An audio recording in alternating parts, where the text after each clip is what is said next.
আমাদের নবীকে সবচেয়ে বেশি ভালোবাসি, যিনি আখিরি নবী, যাকে বলা হয়েছে ওয়ামা আরসালনাকা ইল্লা রাহমাতাল লিল আলামিন। আমরা বারবার দেখছি কিছুদিন পর পর কারা যেন কিভাবে এসে আল্লাহ নবীর শানে কটূক্তি করে, নবীকে নিয়ে অশ্লীল ভাষায় গালিগালাজ করে, নবীর শানে কটূক্তি করে। এই আন্দোলন, এই সংগ্রাম করতে গিয়ে আপনিও মানুষ স্পিকার দেখেছেন, রাস্তাঘাটে আন্দোলন করতে গিয়ে কত মানুষ মৃত্যুবরণ করেছে।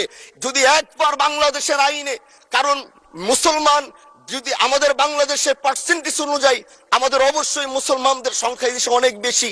আমরা তো অন্য কিছু চাচ্ছি না। এই দেশের মানুষ নামাজ না পড়লেও যদি কেউ নবীকে কটূক্তি করে তার কলিজা ছিঁড়ে যায়, সে রাজপথে নেমে যায়।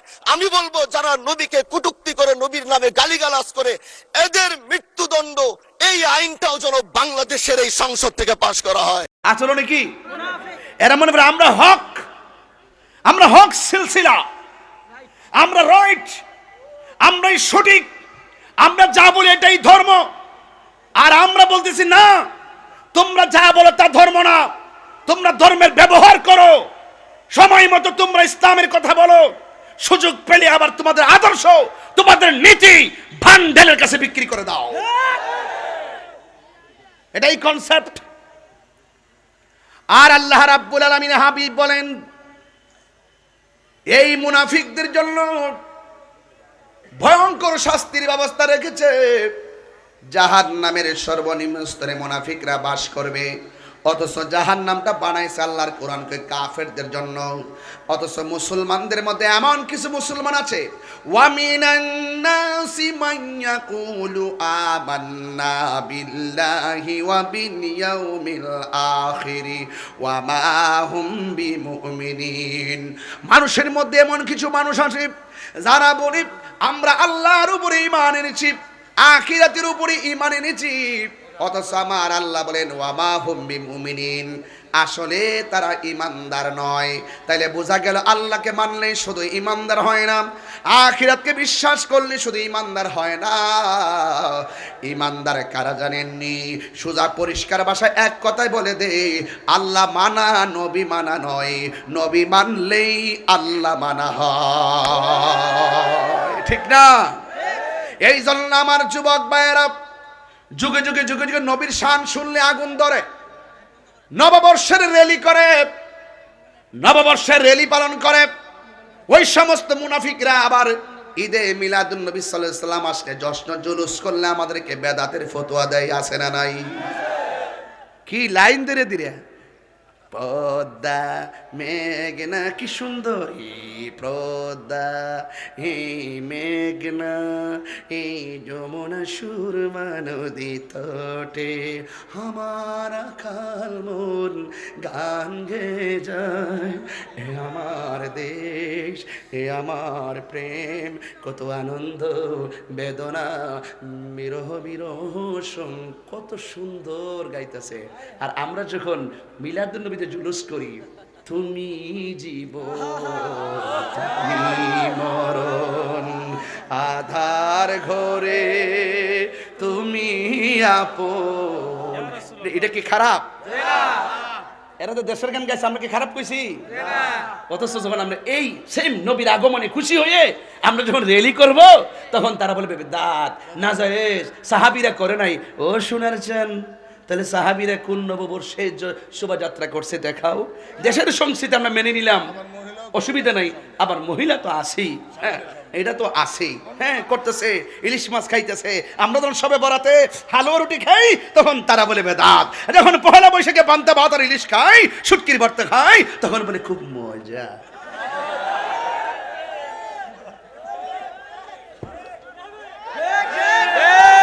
আমার পোলা পান্ডি কইরে, পোলা পান্ডি আসস নি তারা পোলা পান্ডি থাকলে চলবে ইনশাআল্লাহ।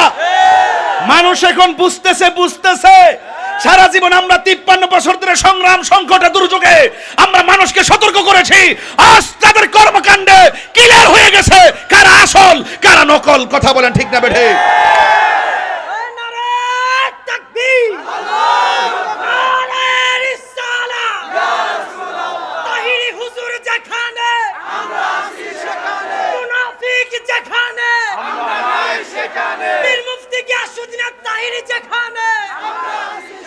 মুনাফিকের আস্তানা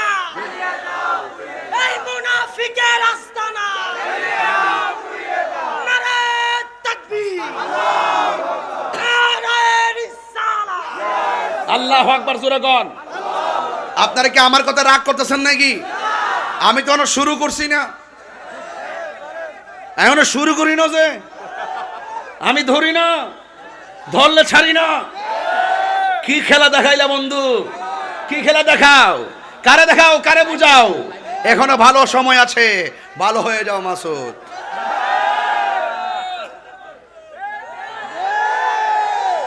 আমার কথা পরিষ্কার, আমার কথা পরিষ্কার, পরিষ্কার কথাই ভালো, স্টেট কথা ভালো, সামনে একটা পিছনে আরেকটা। আই ডোন্ট লাইক দিস, এটা পছন্দ করি না। বাঁচলে বাঁচার মতো বাঁচো, মরলে মরার মতোই মরো, ধরলে ধরার মতোই ধরো, দেখলে দেখার মতোই দেখো।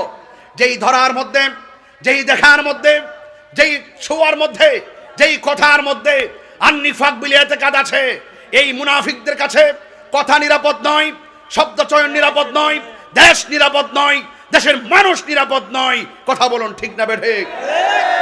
এই জন্য আমার ভাইয়েরা, রাসূল বলছেন মুনাফিক বড় ভয়ঙ্কর, মুনাফিক বড় ভয়ঙ্কর।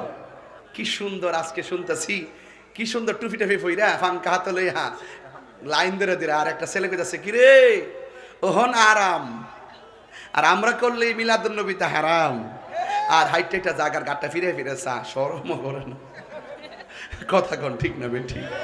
আমরা লাগে সুবিধা হইছে, এবার চামু ইনশাল্লাহ সর্বোচ্চ দিয়া চামু ঢাকা সরোয়ার্দী উদ্যানে কয়েক কোটি লোকের সমাবেশ এই মিলাদুন নবীতে করার জন্য ইনশাল্লাহ। এবার ইনশাল্লাহ সব রেডি আছেন তো ইনশাল্লাহ? এবার ইনশাল্লাহ জশ্নে জুলুস করব কয়েক কোটি লোক নিয়ে ইনশাল্লাহ, যদি হায়াতে বেঁচে থাকি। এবার কথা একটাই, ঢাকার সরোয়ার্দী উদ্যান, এই উদ্যান জাতীয় সম্পদ, এই সম্পদের মাঝখানে দাঁড়িয়ে রাসূলুল্লাহকে ইয়া নবী সালাম আলাইকা দিবেন ইনশাআল্লাহ। রাজি আছেন কিনা বলুন আমার ভাইরা? সময় তো নাই রে বেটা, হুর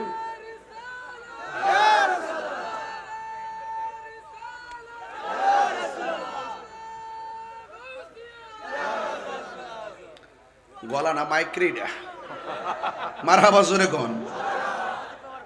যাই হোক, আপনারা আমার কথা রাগ করতেছেন বুঝা লাইছি, কিন্তু হক কথা তো কই দিব যে ডিগ্রি কলেজ মাঠ না। সাবধান, আমরা মুনাফিক নই, আমরা মুমিন, আমরা রাসূলুল্লাহকে জানার চাইতে বেশি ভালোবাসি।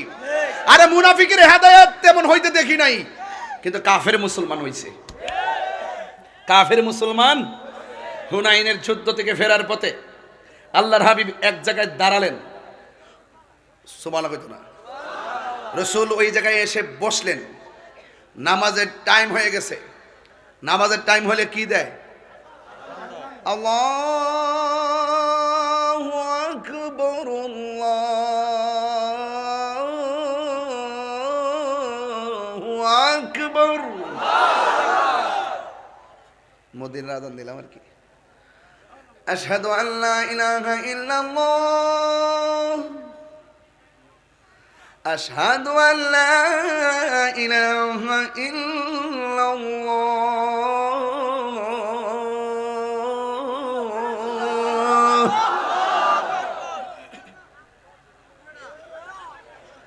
তরিকতের ভাই তো।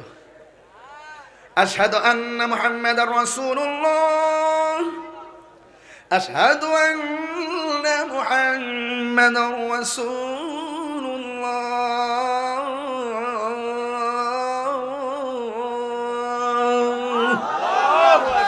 কি মজা লাগেনি? হাইয়া আলাস সালাহ, হাইয়া আলাস সালাহ।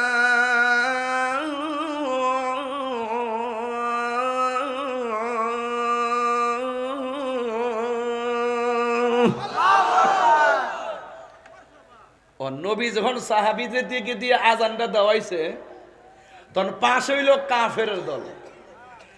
যেখানে আলো এখানে অন্ধকার, যেখানে ফেরাউন এখানে ইব্রাহিম মুসা আলাইহিস সালাম, এই নমরুদ এদিকে ইব্রাহিম আলাইহিস সালাম, আবু জাহিল্লা এই দিকে রহমাতুল্লাহ আলামিন, এবার দিকে আমরা, ওই দিকে জাতীয় মুনাফিক।